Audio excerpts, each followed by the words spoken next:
A wise person once told me, people may not remember every word you say, but they will remember how you loved them. They'll remember if you showed up, if you stayed when things got uncomfortable, how you offered compassion and grace, especially when it wasn't easy or deserved. At the end of the day, what makes the greatest difference in others' lives is not our performance, our titles, or our accomplishments, but our presence. In his book Crazy Love, Francis Chan writes these words: our greatest fear should not be of failure, but of succeeding at things in life that don't really matter.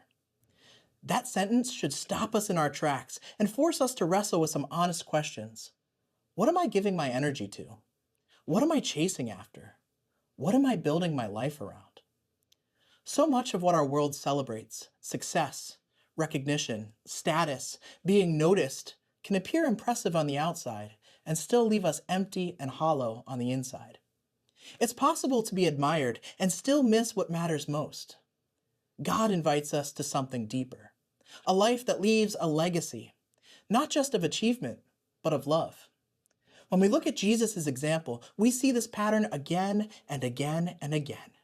Wherever there is pain, brokenness, or sorrow, there is always an opening for God's kingdom to break through. Not through power, might, or loud demonstrations, but through love expressed in humble, tangible ways. One of the clearest pictures of this comes from a moment near the end of Jesus' life, recorded in John chapter 13. Before the Passover celebration, Jesus knew that his time had come to leave this world and return to the Father. Having loved his disciples throughout his life, Jesus now loved them to the very end. That phrase matters. He loved them to the very end. During the meal, Jesus did something that caught everyone completely off guard. He stood up, removed his outer robe, wrapped a towel around his waist, poured water into a basin, and began to wash his disciples' feet. To us, this seems strange. But in Jesus' time and culture, foot washing was the lowest of tasks. Roads were dusty, feet were dirty. This was work reserved for servants, sometimes even avoided by servants altogether. And yet here is Jesus, their teacher, their leader, their Lord, kneeling on the floor, washing feet. Peter was so distraught by this that he protested, "Lord, are you really going to wash my feet?" You can almost hear what Peter is thinking. I know who I am, but more importantly, I know who you are, Jesus. None of this makes sense. If we're honest, many of us live in that same tension. We carry our shame. We know our flaws. We replay our failures. And deep down, we wonder if we are truly worthy of God's grace. But Jesus responds, you don't understand now what I am doing, but someday you will.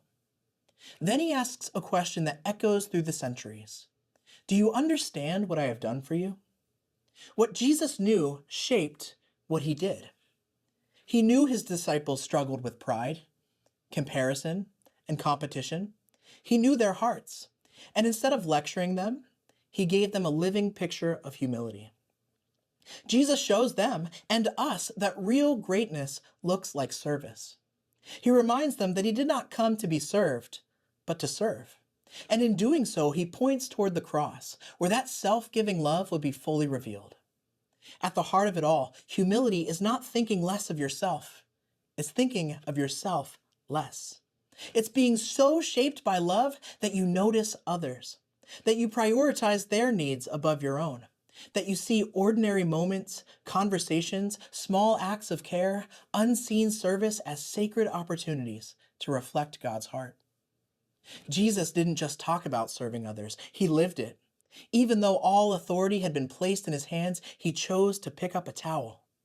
And he doesn't ask us to walk a path that he hasn't already walked himself. This kind of humility says, I'm not too important. I'm not too busy. I'm not alone in this. It's the willingness to step into the mess of another, to sit with them in their pain, to care deeply for people who may never thank us or even understand us. When he was finished washing their feet, Jesus tells his disciples, I have given you an example to follow. Do as I have done for you. They didn't fully comprehend the magnitude of this moment, but soon they would. And the same is often true for us. The people in our lives, our families, coworkers, neighbors, communities, They may not always recognize the sacrifices we make or the love we offer, but our prayer must remain, God, let them see your heart in me.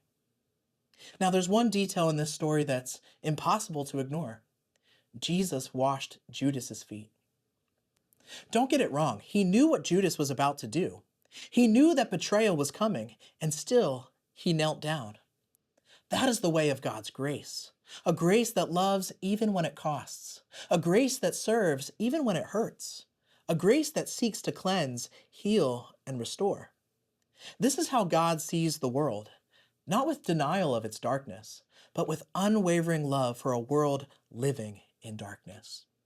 And so the invitation for us today is simple, but certainly not easy.